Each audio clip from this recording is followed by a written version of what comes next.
thing rockets and TV shows have in common is it takes a lot of work to make one take off. The Apple TV Plus original For All Mankind has been taking small steps and gigantic leaps for 3 solid seasons. We're joined now by the cast: Shantel VanSanten, Edi Gathegi, Jodi Balfour, Krys Marshall, Casey Johnson, Coral Peña, and executive producer Maril Davis. Welcome.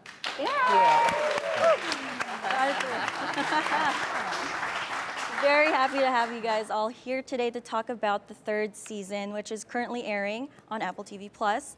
So I kind of want to start with the big addition of this season, which is Edi's character, Dev Ayesa, who is a tech billionaire who aspires to go to space. It's kind of a relevant storyline, I think. A little bit. Yeah, so Dev's introduction further complicates the Mars race between NASA and Russia.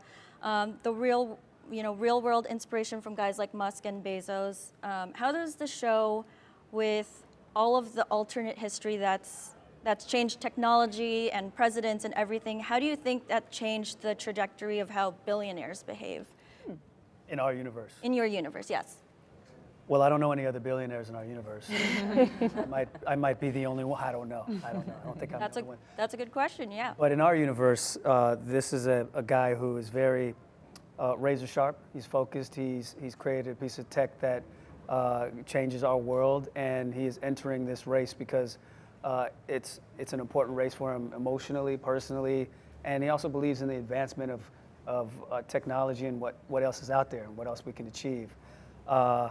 And I actually don't even remember what your question was, except for the fact that I love playing Dev, so I'll just drop the mic on that one. Way to land the plane. Yeah. What's that? Way to land it. I landed that plane, landed the rocket ship. Yeah, well, I guess, Maril, to have and introduce a tech billionaire who wants to go to space, did you pull any inspiration from, the current climate and people who aspire to go to space now and inject that into the story? A little bit. I mean, we kind of loosely based off Steve Jobs and various other people, but I mean, what we were trying to show is that the privatization of space came in much earlier than it does in our real life, and just how that would affect the space race. And as we see, obviously we've got 3 different people going to Mars. It's NASA, Helios now, which is the private sector, and then the Russians. So it was just trying to bring that in earlier in our alternate timeline. Awesome, yeah. And of course, the timeline, that every season jumps and jumps and jumps. There is a lot of growing up that happens between the seasons. How much detail do you, the cast, get from executive producers about everything that's happened in those 10 years? We get like the little glimpses of the recaps of alternate histories of like Michael Jordan being signed to the Trailblazers instead. Do you guys get any additional info of that? Does that help kind of influence how your character views the world? We give them nothing. We just say, dive in, go with God, go for it. You're talking about filling in the gaps with it. Yeah, I mean, it's one of my favorite parts of being on the show is this time in between each season when once we get the first script, we get to kind of fill in those gaps. Obviously, we have these beautiful montages that, show some of the history, so we can pull from that. But otherwise, we're kind of left to build it, and there are things that I know I write down and kind of come up with for each year that would have passed, whether it's who I vote for, what I'm listening to, what happened. Karen went through menopause before this last season, all sorts of things that I wouldn't necessarily understand. And you don't know in the story, but you bring those nuances to each performance, and I think that it's important to have the history at least in our minds or thought of before we come in to play almost a different version of your character. Yeah. But everyone is given a basic bullet point of this is kind of what happened in history and this is what's changed, just so to get a general sense of the world. Because we don't get to see those montages that the audience see until the audience see. Like we see them with you guys. They're a labor of love. But yeah, we get like a little bullet point of the way the world's progressed. And for you 3 who've been playing characters, now you've really aged up, and now you're Thanks, Francesca. and on the show, you guys look. It's all honestly you could look too good for the ages you guys are playing. So how does that impact the way you play your character now that you've kind of lived their life in such a small amount of time, and you get to do that, which Yeah, for me, I never thought that I'd have the opportunity to both play a young black woman in post-civil rights era, 1960s, late 1960s, early 1970s.